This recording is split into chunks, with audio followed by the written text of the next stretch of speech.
on n'est pas Halloween, mais les gars, faut que je vous raconte cette anecdote qui maintenant est en train de revenir entre guillemets sur YouTube. La fois où j'ai vu un démon, un diable, ce que vous voulez l'appeler, on l'appelle le diable. Je l'ai vu de mes propres yeux, les gars. Alors, comme vous pouvez le savoir, maintenant il y a cette histoire où il y a une meuf qui a vu un humain, un homme qui n'est pas un humain dans un avion, elle a pété un câble. Alors il y a beaucoup de théories qui disent que c'est le diable et il y a d'autres personnes qui fait contre cette théorie qui disent que ouais, il y a rien, il y a pas quelque chose qui s'appelle le diable, il n'y a pas le diable. Et que pour eux c'est impossible que le diable arrive. Alors les gars, cette histoire je l'ai gardée énormément à moi tout seul. Je l'ai dit à personne, à part mes deux amis, et là je vais la dire en public les gars, même mes parents ne le savent pas mec. Même mes parents ne savent pas ce qui s'est passé. On commence, on était en 2020, j'avais 10 ans. Je sais même pas si j'avais dépassé les 10 ans le 13 avril, mais bon. C'était un jour normal. Je fais ma journée, tout est chill, et là je pars me coucher. Je dors. Et pour que je vous mette un tout petit peu plus dans le contexte, je suis chrétien. Et en 2020, mon père me rapproche énormément de Jésus. Tout ce qui est Jésus, Marie, Saint Charville, tout ça, mon père me fait rapprocher d'eux énormément. Il m'apprend le vrai le chrétianisme, il m'apprend tout. Et là, je deviens très proche de Jésus. Je prie énormément. Ma vie, je sens que ça a vraiment changé. Quelque chose a changé dans ma vie. Quelqu'un a rentré dans ma vie et a tout fait changer. Et bien, c'était Jésus. Et les gars, comme vous le savez, que le diable, lui, veut qu'on soit contre Jésus. Hein. Le diable, son but, c'est de nous attirer chez lui. Jésus, son but, c'est de nous attirer chez lui. Donc, ouais. Moi, j'étais de la partie de Jésus, bien évidemment. Et j'étais en train d'être extrêmement proche de Jésus. Le diable, il veut pas ça. Hein. Le diable, chaque jour qu'on se réveille, il se dit, ok, le démon se dit, c'est un nouveau jour pour pouvoir obtenir une victime. Donc, ce que je fais, c'est que je prie tous les jours énormément. Je fais le signe de la croix, limite chaque 30 minutes, chaque 1 heure à cette époque. Il faut savoir que je suis une personne qui fait énormément le signe de la croix, les gars. Mais bon, ce qui se passe, c'est que je pars me coucher et la nuit, je me réveille. Je me réveille comme ça et là, je vois une lueur. Il faut savoir que j'ai ma chambre et il y a la porte qui est à droite, et devant, il y a le corridor, il y a un petit couloir. Où dans ce couloir, il y a comme une petite armoire où je peux mettre mon téléphone hors de ma chambre pour qu'il ne soit pas dans la chambre, quoi. Et je mets mon alarme. Là, je me réveille, je regarde hors du couloir et j'étais toujours sur mon lit, j'avais un tout petit peu les yeux encore endormis et tout. Vous savez quand vous vous réveillez et vous voyez pas les choses super nettes. Donc moi, je vois une lueur noire, pas noire, rouge. Rouge et c'est une lueur, une vraie lueur quoi. Cette lueur rouge, c'était comme, c'est pas un truc, mais comme ça vient d'un portail. Une lueur d'un portail, je sais pas comment vous expliquer, mais c'était une lueur. Donc moi, j'ai trop peur. Parce que il y a rien, dans ma tête, il n'y avait aucune explication logique pour cette lueur. Je me frotte les yeux. Et qu'est-ce que je vois? La moitié d'un démon. La moitié d'un visage d'un démon. Le buste, il n'y avait pas le buste, il y avait, si vous voulez, à peine le cou. Et voilà, cette partie. Avec un sourire démoniaque. Vous savez, les sourires, ils font comme ça. Et il y a les deux canines qui sont plus grands que la normale. Ben, il y avait ça devant moi. Les gars. Je flippais sa mère. Il faut savoir que l'anecdote quand même date d'il y a plus de 3 ans. Donc les vrais détails, Je m'en souviens pas trop, mais je connais quand même les détails bien précis. Moi, je flippe. J'ai trop peur. Quand même, les gars, j'ai 10 ans, je vois un démon devant moi. Je savais que c'était un démon. Je savais que je suis face à un démon. Il y avait le collier, je vais le chercher maintenant. À l'époque, je portais ce collier-là. Voilà, comme vous pouvez le voir, je le portais. Dans la nuit, quand j'ai vu ça, moi, voilà, je l'avais porté. Je l'enlève. Je le mets dans ma main. Je me rappelle de ces détails, les gars. Je dis, Marie, rejette ce diable, Jésus, à l'aide. Je le dis en arabe, bien évidemment. Je dis, Yadra shila shaitan min qdami, ya Yessoua sa'adna. Je dis comme ça. Je ferme mes yeux et je dis ce que je viens de dire. J'ouvre mes yeux, il n'y a plus rien. Il n'y a que dalle. Plus de lumière, rien du tout. Donc là, à 100%, c'était un démon. Parce que mon père m'avait expliqué que le diable, dès qu'il entend Sainte Marie, il fuit très loin. Il disparaît limite. Il ne peut pas entendre son nom. Donc moi, directement, j'ai le réflexe de dire Marie. Et Jésus, les gars, le diable, il n'était plus là. Il n'y avait plus cette lueur, il n'y avait plus ce sourire démoniaque. Donc je crie le plus fort, maman. Donc j'ai 10 ans, je suis libanais, je dis mamie. Mais je le crie quoi. Ma mère, elle vient affolée. Elle me dit, ouais, qu'est-ce qu'il y a et tout. Je lui dis, je fais un cauchemar. Je lui dis, je fais un cauchemar. Je vais pas lui dire que j'ai vu un démon. Alors elle part. Je lui dis, maman, je veux un verre d'eau parce que j'avais mon cœur qui battait très très fort.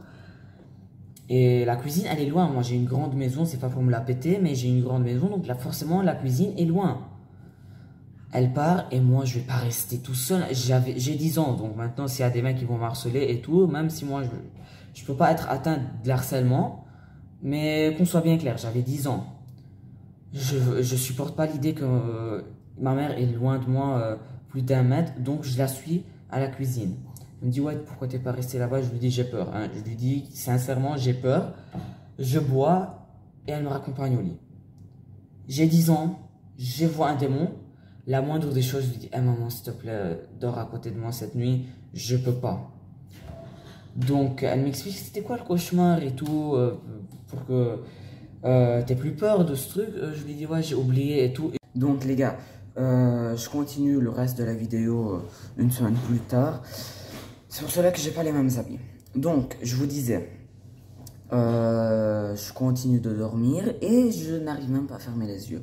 J'étais traumatisé, les gars. J'étais vraiment traumatisé. J'avais super peur. Je crois que j'ai plus dormi. Hein. J'ai dormi 1 heure. Puis c'était le matin, je me suis réveillé. Et pendant toute la journée, j'étais pas bien. Voilà, j'étais en train de réfléchir à des hypothèses, à des hypothèses pour que peut-être c'est pas le diable et tout. Mais non, dans ma tête, c'était vraiment que c'était le diable. J'avais vu devant moi le diable. Après, quelques jours plus tard, on arrive au week-end. Il y a mes deux amis qui arrivent chez moi. Et on discute et tout. Après, on est dehors la nuit, on est en train de parler. J'étais chez moi. On était en train de parler et là, je leur raconte ce qui s'est passé. Donc, en leur racontant et tout, eux, au début, ils croient pas trop. Hein, ils croient ce que j'ai vu et tout, mais ils croient pas que c'était vraiment le diable, quoi. Ils commencent à m'expliquer, à vraiment me trouver des hypothèses logiques comme j'avais fait. Et je vais vous montrer. D'abord, Clèves. C'était Clèves, il m'avait dit une hypothèse que peut-être c'était ton téléphone. Je vais vous montrer.